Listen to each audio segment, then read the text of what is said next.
12e habitude financière qui nous maintient pauvres. Vouloir de l'argent facilement et rapidement. Pour une certaine raison, la croissance progressive de la richesse et des revenus ne résonne pas dans la tête des pauvres. Si tu demandes à n'importe quelle personne fauchée, elle va te répondre ô combien elle veut réussir rapidement, toucher son objectif rapidement, faire des grosses statistiques et ensuite très vite se retirer, prendre sa retraite et profiter. Je pense que ces gens-là, ils ont trop regardé Pablo Escobar, Tony Montana, Don Corleone.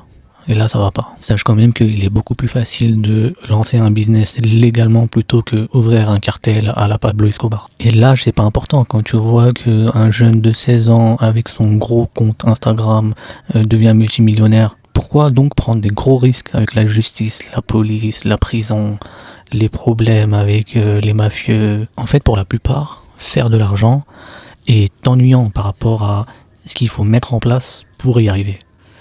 Mais dans la plupart des cas, en 10 ans à peu près c'est bon. Mais pour des raisons que j'ignore, 10 ans ça paraît trop long pour certains. Et c'est pourquoi ces gens vont vers des choses illégales en ayant des plans dans la tête chelous ou en lançant des scams sur internet. Rappelle-toi une seule chose, il n'y a aucun moyen de devenir riche rapidement. Mais rappelle-toi aussi que tu le veuilles ou non, si toi t'as la flemme de devenir riche, quelqu'un d'autre va l'être. Et ce quelqu'un d'autre, il va avoir la vie que toi tu voulais. Pendant que toi, t'as pas su faire ce qu'il fallait. T'as pas eu les couilles pour aller jusqu'au bout. T'as abandonné, t'as procrastiné. T'avais la flemme. T'étais un gros fatigué de la vie. Pendant ce temps-là, quelqu'un d'autre aura réussi.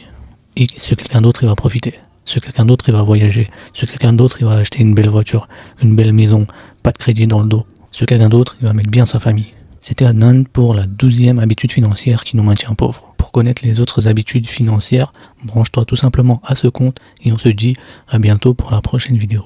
Ciao.